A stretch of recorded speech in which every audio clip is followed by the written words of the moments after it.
Reflect होता है। और रिफ्रैक्शन भी पड़े, लाइट एक मीडियम के ऊपर गिर के दूसरा मीडियम में जाने के बाद थोड़ा स्पीड चेंज होके टुवर्ड्स और अवे बेंड होता है, उसके में पढ़ाया। लेकिन ये नया टॉपिक है, इसका नाम टोटल इंटरनल रिफ्लेक्शन है। इसका एप्लीकेशन में टॉपिक पढ़ाने के बाद बताता हूँ, राइट। तो क्या होता है यूजुअली, मैं आपको बताया रेयर मीडियम और डेंसर मीडियम बोलते हैं। रेयर कौन सा मीडियम में स्पीड ज्यादा रहता है? रेयर में स्पीड ज्यादा रहता है। डेंसर में स्पीड क्या रहता है? तो आप इमेजिन करो यहाँ पे एक बाउंड्री है, ओके, देखो यहाँ पे एक बाउंड्री है इस तरह से, ये नीचे डेंसर मीडियम है। नीचे कौन सा मीडियम है? Denser medium, okay. ऊपर एयर है, मान लीजिए एयर तो रेयर मीडियम, क्योंकि speed of light is maximum in air medium होगी, इससे ज्यादा स्पीड ऑफ लाइट किसी मीडियम में नहीं रह सकता, एयर बैग। तो इसको हम ग्लास बोल के लेंगे, right. You take this as glass. इसका refractive index 1.5 है, ओके। देखो ये ग्लास है, ऊपर एयर है। First condition total internal reflection, इसका शॉर्टकट TIR बोल के रहता है। इसको एग्जाम में ऐसे ही पूछ सकता है, डिफाइन TIR। इसका फर्स्ट कंडीशन है लाइट डेंसर से रेयर ही चलना, रेयर से डेंसर नहीं। टोटल इंटरनल रिफ्लेक्शन कब होता है बोले तो light must travel from denser to rare, ये पहला कंडीशन याद रखना चाहिए, राइट।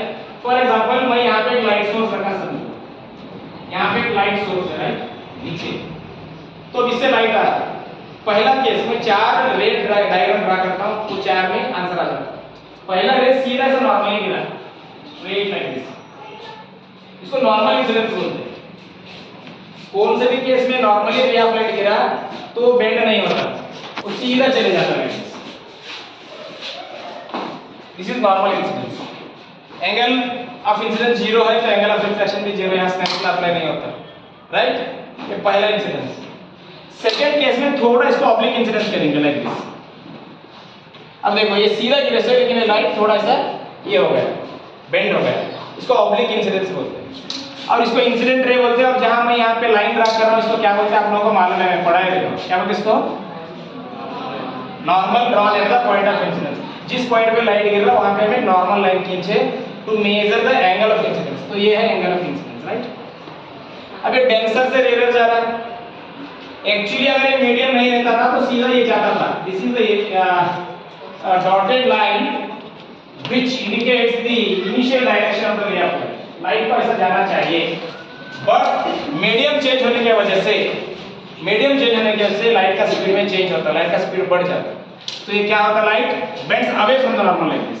देखो यहाँ एंगल ऑफ रिफ्लेक्शन R है, ये I है, ये R है, तो R ज्यादा हो गया, तो लाइट ऐसा करके ऐसा बेंड हो गया। अब मैं क्या करूंगा, थोड़ा एंगल ऑफ इंसिडेंस को ज्यादा करूंगा, लाइक दिस। थर्ड रे को आप नोट कीजिए, ये थर्ड रे का जो एंगल है, ये I1 या I2, ये I1 से ज्यादा I2 है। तो यहाँ पे भी rare to denser to rare जाता है, ऐसा हो जाएगा। जैसे मैं यहाँ पे एंगल ज्यादा कर रहा हूँ, यहाँ पे भी एंगल ज्यादा होगा। अगर मैं ग्रेजुअली ऐसे ही करते गया तो क्या होता है,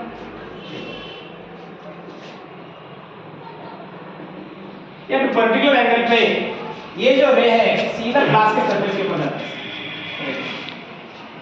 फर्स्ट केस में यहाँ 0 था, यहाँ भी 0 था। सेकंड केस में यहाँ थोड़ा एंगल लिया, यहाँ और एंगल बढ़ा, यहाँ और एंगल बढ़ाया, यहाँ और एंगल बढ़ा। लेकिन ये केस में एंगल ऑफ रिफ्लेक्शन 90 डिग्री है। क्या ये? इस एंगल को क्रिटिकल एंगल बोलते हैं। सी को क्या बोलते हैं? Critical angle. अगर एग्जाम में पूछे व्हाट इज क्रिटिकल एंगल तो बताना, when ray of light travel from denser to rarer at a particular angle of incidence, if angle of reflection 90 degree, then this angle is called critical angle. It is possible only when light is traveling from denser to rarer. Rarer से denser में कभी भी angle of reflection 90 नहीं होता, क्योंकि light denser से जाएगा, वो डेंसर में लाइट टुवर्ड्स नॉर्मल बेंड होता है। समझ में? अब देखो, अब आता है हमारा डेफिनेशन। टोटल इंटरनल रिफ्लेक्शन कब होता है? अगर मैं देखो और ज्यादा एंगल से इंसिडेंट किया, लाइक दिस,